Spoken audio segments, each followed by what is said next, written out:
नमस्कार, मी गणेश अंकुशराव, संस्थापक अध्यक्ष महर्षी वाल्मिकी संघ। राज्यभर आदिवासी कोळी जमातीचं जन आंदोलन चालू आहे। कुठं जलसमाधी, कुठं मोर्चे, कुठं धरणं, कुठं रास्ता रोको अशी विविध आंदोलन चालू आहेत। नुकतंच सोलापूर येथे शिवसेना ओपन येथे शरददादा कोळी यांनी राज्यातील कोळी जमातीची बैठक घेतली आणि पूर्ण राज्यभर कोळी जमातीचं आंदोलन करून दौरा करून आंदोलन करणार अशी भूमिका स्पष्ट केली। माझी शिवसेना ओपन येथे शरद कोळी यांना एक विनंती आहे, रिक्वेस्ट आहे की एवढं करण्यापेक्षा तुमचे जे महाविकास आघाडीचे नेते आहेत, आदरणीय शरद पवार, आदरणीय उद्धव ठाकरे, आदरणीय नाना पटोले यांनी एक संयुक्त पत्रकार परिषद घेऊन आमचे अभ्यासक खानापुरे सर यांना सोबत बसवावं, त्यांचे पुरावे बघावे आणि त्याचा जाब शासनाला विचारावा।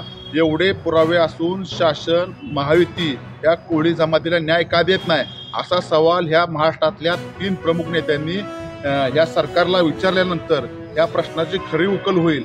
आजपर्यंत ओबीसी मराठा प्रत्येक आंदोलनावर हे 3 नेते बोलतात, पण आदिवासी कोळी जमातीच्या मागण्याकडं प्रश्नाकडं या सगळ्या नेत्यांनी महायुती असेल, महाविकास आघाडी असेल सपशेल दुर्लक्ष केलेलं आहे। त्यामुळं आमची एक मागणी आहे, तुम्ही लवकरात लवकर शरददादा कोळी यांना खरंच आपल्या कोळी समाजाचा प्रश्न सोडवायचा असेल त्यांनी उद्धव ठाकरे, शरद पवार आणि नाना पटोले यांची ह्या आदिवासी कोळी जमातीबद्दलची भूमिका स्पष्ट करावी।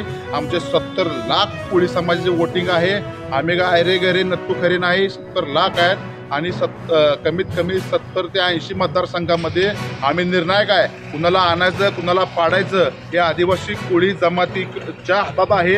आमच्या जात वैधता प्रमाणपत्राचा प्रश्न असेल, आद्य क्रांतिकारक राघोजी बांगरेंच्या स्मारकाचा प्रश्न असेल, अशा अनेक विविध प्रश्न राज्यातील आदिवासी कोळी जमातीचे प्रश्न सुटलेले नाहीत। त्यामुळं महाविकास आघाडीला आमची गरज असेल, आमच्यावर प्रेम असेल आणि आमचा अन्याय खरंच त्यांना दिसत असेल तर त्यांनी त्यांची भूमिका स्पष्ट करावी व आदिवासी कोळी जमातीच्या ह्या मागण्याला जाहीरपणे मुंबईमध्ये पत्रकार परिषद घेऊन पाठिंबा दर्शवा।